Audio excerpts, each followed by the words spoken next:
Hey, greetings, Math 111.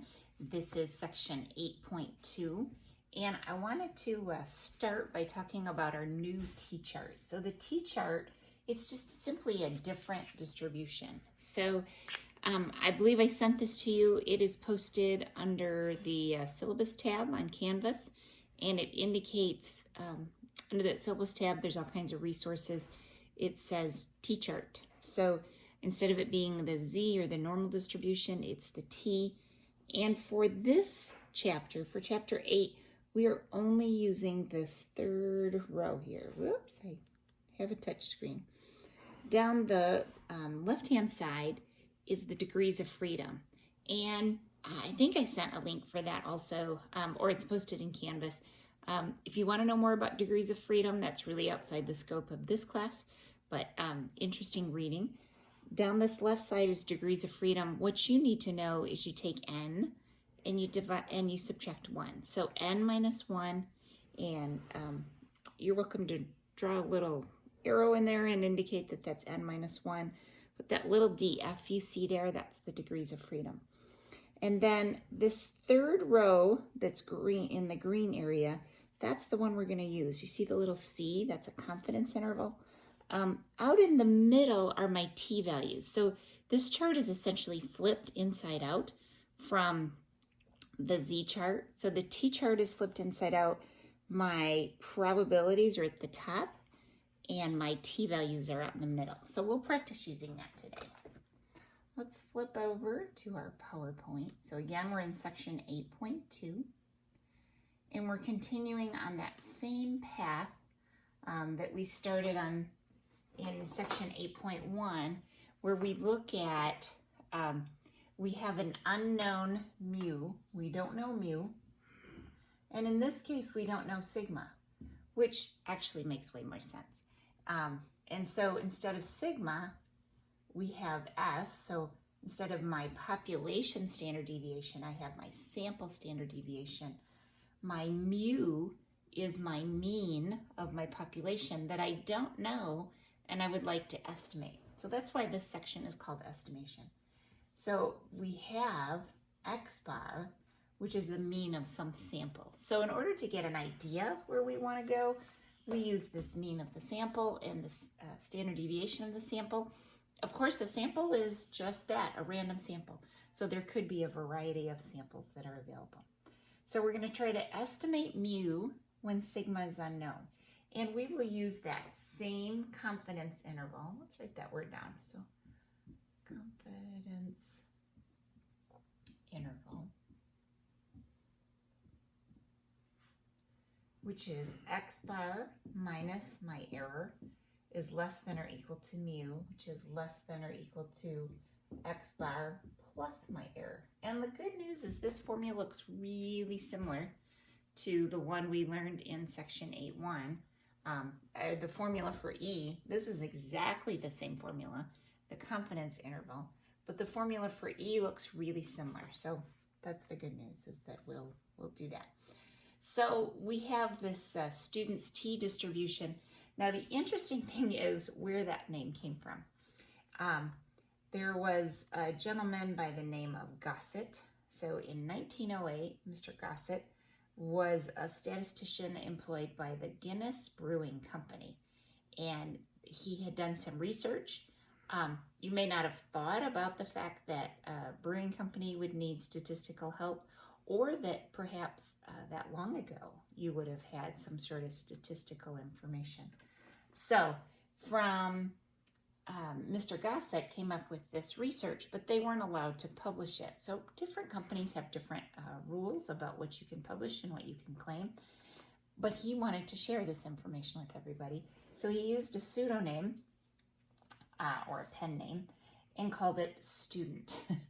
I think I might have come up with a different name, but he called it the Student's T distribution. And so that's where the name came from. Because if you don't know mu, you probably don't know sigma. So it makes way more sense than trying to use the Z distribution.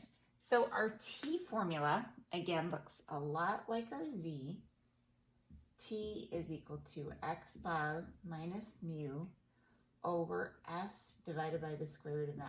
So instead of sigma, so let's write the z score down, the formula for z, so you can compare those side by side.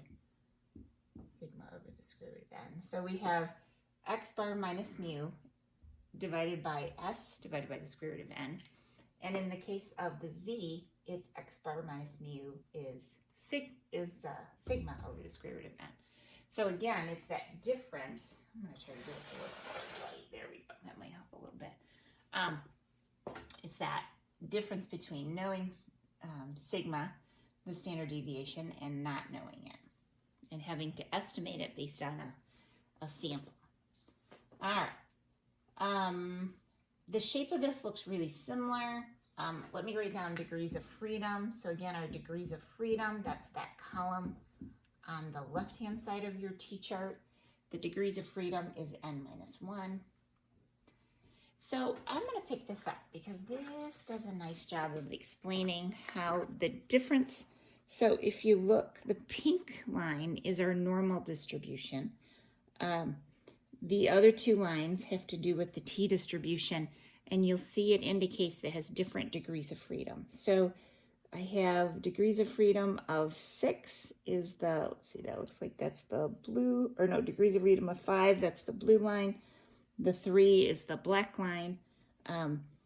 You'll notice how the tail of this is thicker. There's just more space between the x-axis and that tail as the graph goes down to infinity and up to infinity. So I have the pink is the normal distribution. It doesn't quite touch the x-axis. It kind of looks that way, but it never does. And then my black and my blue are different degrees of freedom. As the degrees of freedom goes up, up, up, which is totally based on sample size, it becomes really, really close to this normal distribution or the z distribution. And in fact, I've seen it taught. Oops, my other slide is sliding down on me this morning. I've seen it taught that after sample sizes of 30, you just use the z distribution. And that's valid. That's a valid approach. Again, we're estimating. We're estimating some sort of confidence interval here. So the distribution is symmetric, about 0, just like my z. So if I have 0 in the middle, that's my t. That's my mean. This thing is symmetrical. The area underneath is equal to 1, and it's bell-shaped. It has these thicker tails than what you see on the z distribution. And as the degrees of freedoms approach, as you get more and more in your sample size, so the degree of freedom increases, then it approaches the normal distribution and becomes super, super close. So now we need to practice finding these critical values in the T-chart. I'm going to skip right down. This looks just like one we saw on the z distribution, where we have this area in the center is my confidence. So this area in the center is some sort of percentage. Let me erase that 1 there. So maybe this is 90%, okay? Or of course that's equal to 0.9.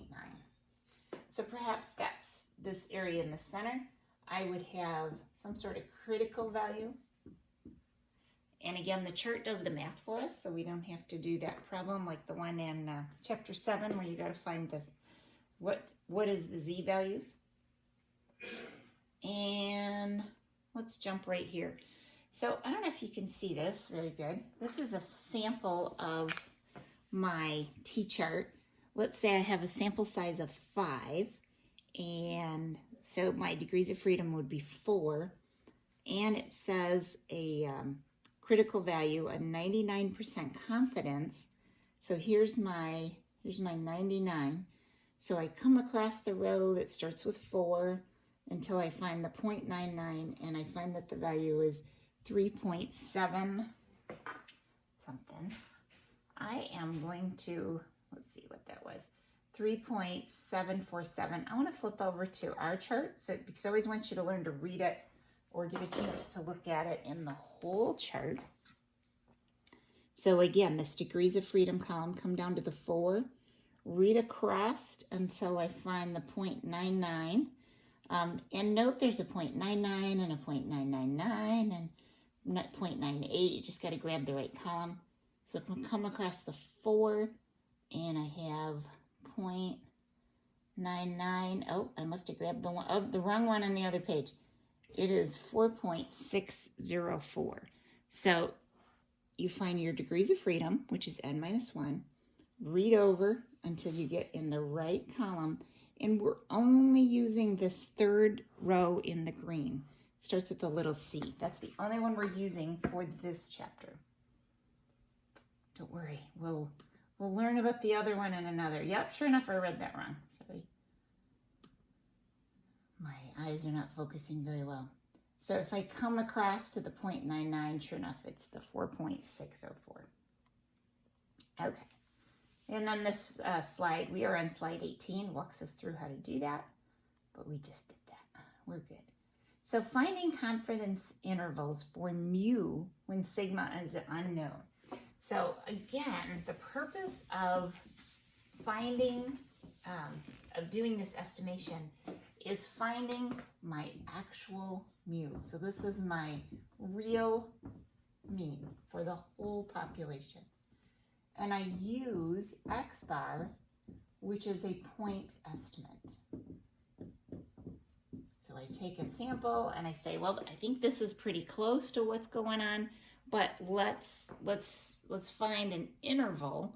So something a little smaller and a little bigger, some sort of range of values that I could find. So perhaps my track friends, you know that when you run the 60-meter dash, you have a certain range of values. They're probably a pretty small range, right? Because it's a short race, you run it fast. But you could look at all your times over your college career and find the mean of that, but know that there's probably days when you were practicing it that you did even better. So you would estimate the real mean based on your point estimate and your sample standard deviation. So don't forget how to do sample standard deviation. Remember all those things we did in Excel or in your calculator because you'll need to refresh that. And by the way, there's some resources under the syllabus tab, little YouTube videos or little help systems that will help you find that, kind of refresh your memory. All right, so remember my error formula. And again, this looks a whole lot like the Z formula. But instead of a Z, we have a T. Instead of sigma, we have S. So pretty good indicator of what's going on there. All right, and this nice blue screen on slide 21 reminds us of our, actually, I'm going to go ahead and erase this so I have a little more space. Z is less than mu, which is X bar plus the error. So that's my confidence interval. And